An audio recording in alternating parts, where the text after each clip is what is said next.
Yeah, Shaggy, underrated. It was always not him. It was always not him. You're listening to part 3 of a conversation between Scott Jacobson, a lover of bands and a maker of music videos, and Tamara Federici, producer of Every Band Ever, already in progress. Lately, David Byrne has had a bit of a renaissance, a career renaissance. Not that he ever fully went away, but he had this show on Broadway, and a lot of people paying attention again and reevaluating the Talking Heads discography. And I'm going to admit that I've never been the biggest Talking Heads fan. I like a lot of their songs, but I'm still fascinated with them as a band with a really unique front person who may or may not have Asperger's, but certainly that was his persona. And he, the way he approached his lyrical subject, it was unlike anybody else, in rock and roll. Their one of their big albums is more songs about buildings and food.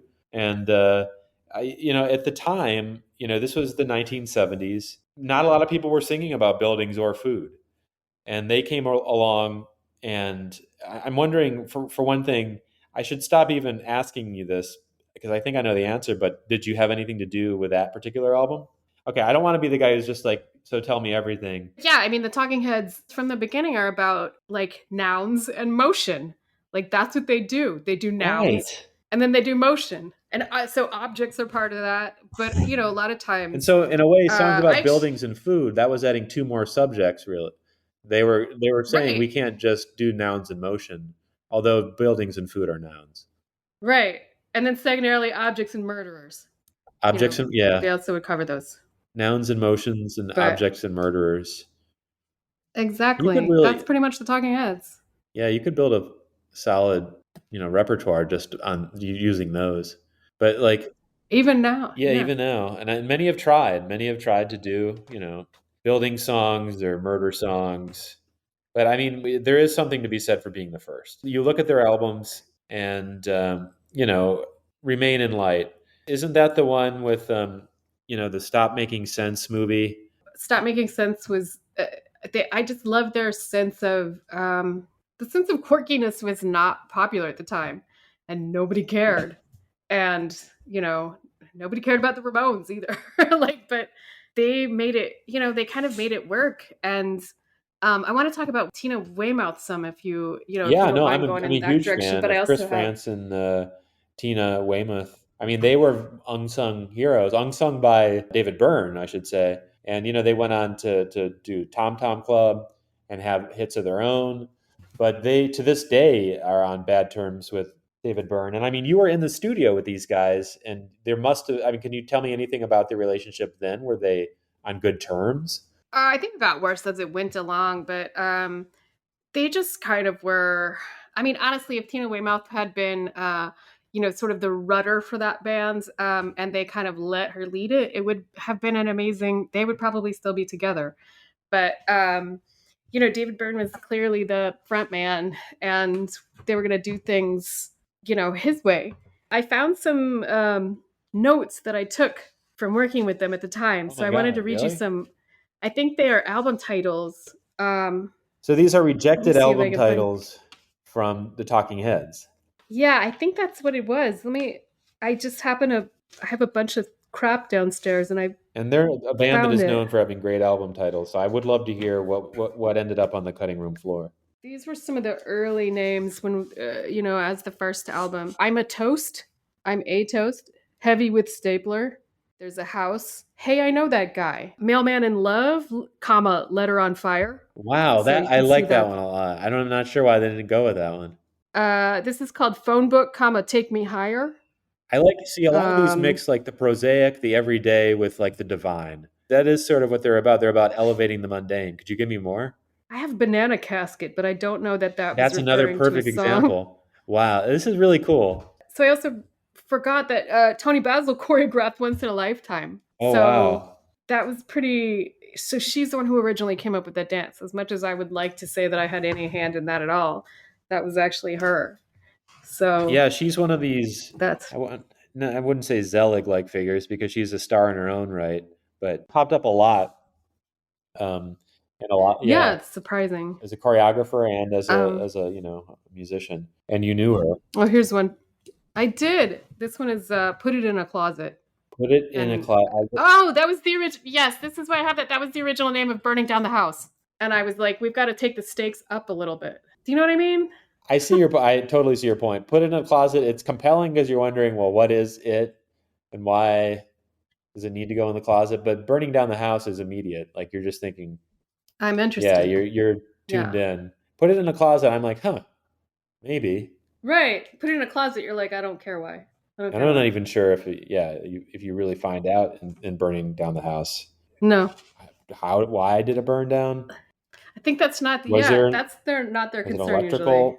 Yeah, and it didn't seem. I mean, I'm You would have been great in the band though, as like a counterpoint. Would it be? Wasn't it electrical? well, yeah, I would think that a lot of the time when when you have someone who think David Byrne he seems to be a sort of guy who works on the concept of an album and he wants it to be rock solid. So I'm assuming these are the kind of questions that he asks. Maybe I'm wrong. Maybe you're the one who spent so much time with him. Well, he just liked, like they all liked Robert Rauschenberg so much, and so once you can translate from like a, a painting where a rock is, it's there's a rock tied to the painting, and then you're kind of figuring out what that means.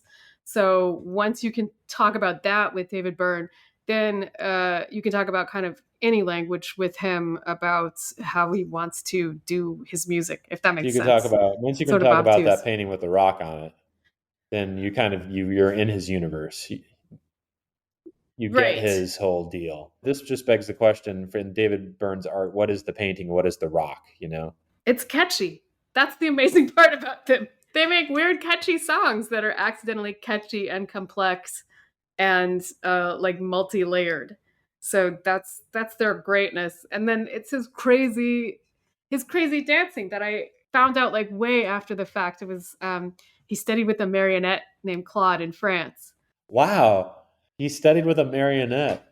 That makes total sense. That Yeah, not a actually life-size one. Yeah. that's amazing. It's real, especially the early years. It's like way, really wide marionette moves. That's all I can say.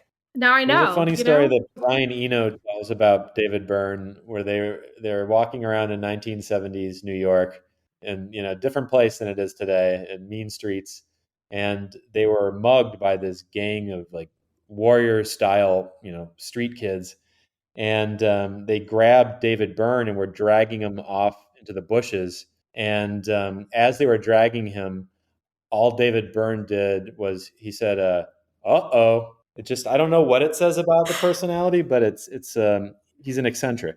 it's so true. I've heard that story too. It's pretty amazing because you can picture like what that uh-oh sounds like.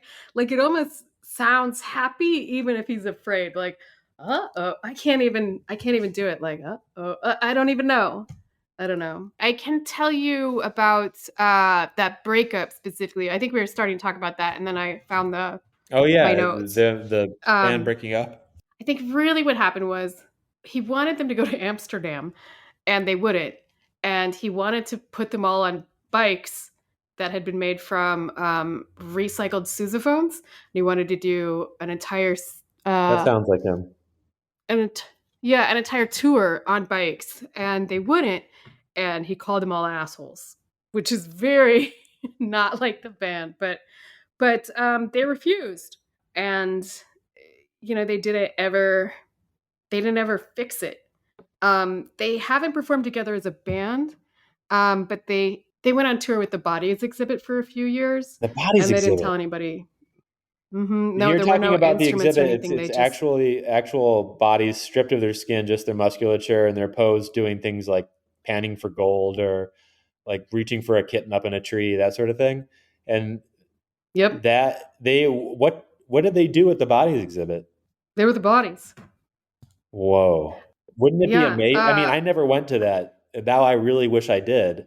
I just thought it was cheesy and disturbing tourist bait. But you're telling me if I went to see the bodies exhibit, I see, for instance, the body with the football, and I'm a little grossed out, but I keep walking, and the next body starts doing a herky jerky dance, and turns out to be David Byrne. Right. I mean, like, if you look at the guy who's panning the gold close enough, see if he looks like he's got, marionette dancing hands. That's amazing. This is the sort of stuff that I don't know. I just didn't know that.